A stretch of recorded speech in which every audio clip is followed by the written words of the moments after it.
Bismillahirrahmanirrahim. Wataskutul jadatu sawaun korobna au ba'ud nabi umin fakot. Jadi insya Allah dalam kesempatan ini kita masih melanjutkan masalah bab baroid, pembagian harta waris. Namun dalam kesempatan ini kita menjelaskan mahjub. Arti dari mahjub, orang tersebut tidak bisa mendapatkan harta warisan. Mahjub, orang yang tidak bisa mendapatkan harta warisan. Jadi mahjub terbagi kepada dua. Yang pertama mahjub bil wasbi, yang kedua mahjub bis saksi. Mahjub bil wasbi, seseorang yang tidak bisa mendapatkan harta warisan dengan sifat-sifat tertentu. Misalkan ayah meninggal, akan tetapi si ayah meninggal sebab dibunuh oleh anak, maka anak tersebut tidak bisa mendapatkan harta warisan sebab sifat, karena si anak tersebut telah membunuh ayahnya, maka si pembunuh, si anak tersebut tidak bisa mendapatkan harta warisan. Atau misalkan ayahnya meninggal, ayahnya orang Islam, akan tetapi anaknya murtad, anaknya orang kafir, maka anak tersebut karena sudah berbeda agama dengan ayah, maka anak tersebut tidak bisa mendapatkan harta warisan si mayit karena sudah berbeda agama.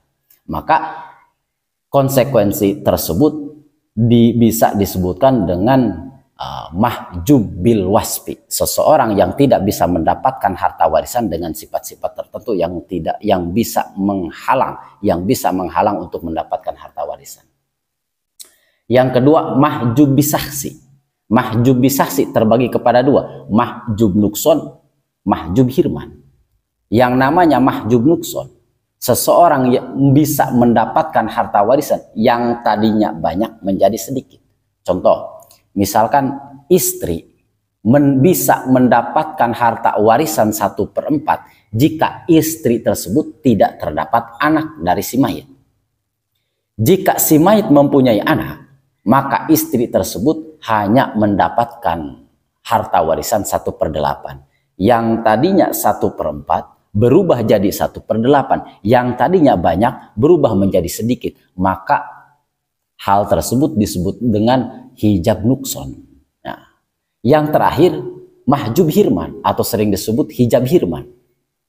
Hijab hirman, seseorang yang tidak bisa mendapatkan harta warisan karena ada kerabat, karena ada seseorang yang lebih berhak, yang lebih dekat dengan si mayit. Contoh, misalkan kakek. Kakek bisa mendapatkan harta warisan jika tidak terdapat ayah.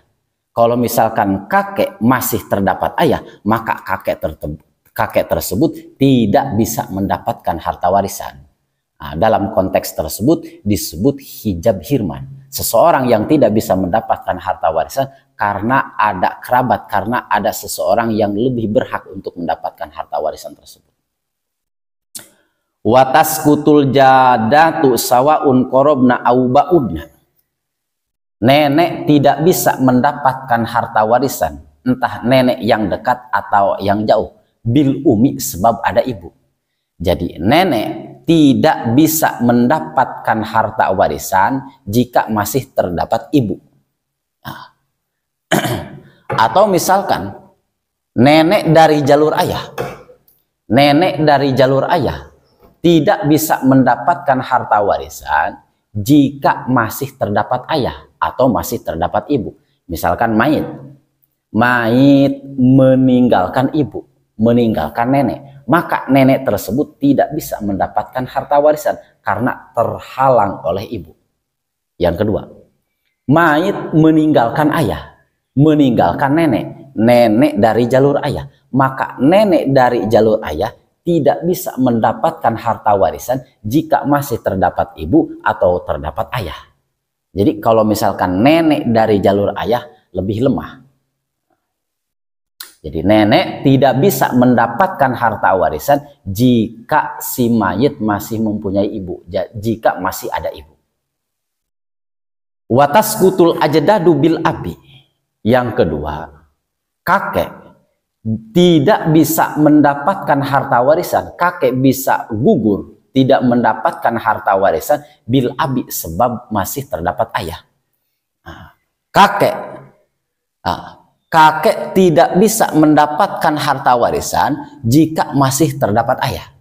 Nah, misalkan si mayit meninggalkan ayah, meninggalkan kakek, maka kakek tersebut tidak bisa mendapatkan harta warisan karena masih terdapat ayah. Wayaskutu waladu ayl akhi lil umi ma'a wujudi arbaati. Anaknya ibu. Nah, yang seterusnya al-uhun li umin, saudara seibu. Saudara seibu tidak bisa mendapatkan harta warisan jika masih ada 4 orang. Yang pertama al-waladu, anak. Zakaron kana au unsa, entah anak tersebut laki-laki atau perempuan. Wa ma'a waladil ibni kadzalika wa ma'al abi wal jadi wa in ala. Kalau misalkan masih terdapat cucu, entah cucu laki-laki atau cucu perempuan, dan bersamaan dengan ayah atau kakek, walaupun hingga sampai ke atas. Jadi saudara si mayit dari jalur ibu, saudara si mayit dari jalur ibu tidak bisa mendapatkan harta warisan jika masih terdapat ayah atau masih terdapat kakek. Atau misalkan si mayit mempunyai anak laki-laki, entah anak laki-laki atau perempuan, atau mempunyai cucu laki-laki atau cucu perempuan. Cucu laki-laki dari anak laki-laki atau cucu perempuan dari jalur laki-laki bisa menggugurkan saudara laki-laki si mayit dari jalur seibu. Misalkan mayit mempunyai saudara laki-laki hanya jalur seibu, maka saudara laki-laki dari jalur seibu tidak bisa mendapatkan harta warisan jika si mayit masih mempunyai anak, entah anak si mayit laki-laki atau perempuan. Atau misalkan si mayit tersebut masih mempunyai ayah atau mempunyai kakek hingga ke atas, maka saudara laki-laki yang hanya jalur seibu tidak bisa mendapatkan harta warisan. Atau si mayit masih mempunyai ibnu ibnin, cucu laki-laki dari anak laki-laki, atau bintu ibnin, cucu perempuan dari anak laki-laki, maka saudara laki-laki si mayit yang hanya jalur seibu tidak bisa mendapatkan harta warisan. Yang seterusnya wayaskutul akhulil ab wal umi ma'a salasatil ibni wabnil ibni wa insapala wa ma'al abi. Saudara laki-laki si mayit yang hanya jalur seayah, saudara laki-laki si mayit yang jalur seayah dan seibu bisa menjadi gugur ketika bersamaan dengan 3 orang. Yang pertama anak laki-laki, yang kedua cucu laki-laki dari anak laki-laki walaupun hingga ke bawah, dan masih ada ayah. Ahun li abin wa umin, saudara si mayit, saudara laki-laki si mayit yang dari jalur ibu dan ayah, saudara laki-laki si mayit yang sekandung tidak bisa mendapatkan harta warisan jika si mayit masih mempunyai anak laki-laki. Atau si mayit mempunyai ibnu ibnin, mempunyai cucu laki-laki dari anak laki-laki. Atau si mayit masih mempunyai ayah. Jika si mayit masih mempunyai ayah atau masih mempunyai anak laki-laki atau masih mempunyai cucu laki-laki dari anak laki-laki, maka saudara si mayit, saudara laki-laki si mayit yang dari jalur seayah dan seibu tidak bisa mendapatkan harta warisan. Yang terakhir, wayaskutu waladul abi arba'atin bihaulai salasah. Anak ayah atau misalkan saudara laki-laki si mayit yang hanya jalur seayah bisa gugur bi arba'ati haulai salasah, bisa gugur dengan 4 orang yang telah disebutkan tadi. Bahkan bisa gugur dengan 3 orang, maksudnya dengan 3 orang tersebut maksudnya anak laki-laki, cucu laki-laki dari anak laki-laki, dan ayah, dan sebab saudara seayah dan seibu. Yang seterusnya, saudara laki-laki si mayit yang dari jalur ayah tidak bisa mendapatkan harta warisan jika si mayit masih mempunyai anak laki-laki, atau si mayit masih mempunyai cucu laki-laki dari anak laki-laki, atau si mayit masih mempunyai ayah, atau si mayit masih mempunyai saudara laki-laki dari jalur ayah dan ibu. Maka saudara laki-laki si mayit yang hanya jalur seayah tidak bisa mendapatkan harta warisan jika masih terdapat orang tersebut. Misalkan si mayit masih mempunyai anak laki-laki atau mempunyai anak laki-laki dari anak cucu laki-laki dari anak laki-laki, atau masih mempunyai ayah atau masih mempunyai saudara laki-laki dari jalur ayah dan ibu, maka saudara laki-laki yang hanya dari jalur ayah tidak bisa mendapatkan harta warisan. Wa arba'atun yu'asibna ikhwatuhum ayil inasi li zakari mislu hadil unsen. Beres menjelaskan masalah mahjub. Tapi kalau misalkan ingin penjelasan yang lebih luas, cari khusus kitab masalah paroid seperti Rohbiyah, Udatul Pari dan lain-lain. Wa arba'atun yu'asibuna akhawatihim ayil inasi li zakari mitlu hadil unsayain. Kita melanjutkan permasalahan asobah. Asobah terbagi tiga. Ada asobah bin nafsi, asobah bil goer, asobah ma'al goer. Tapi kalau misalkan dalam kitab fikih hanya disebutkan asobah, maka asobah tersebut khusus untuk asobah bin nafsi. Di sini kita akan menjelaskan masalah asobah bil goer. Ada 4 orang yang bisa mengasobahkan saudara-saudara perempuannya.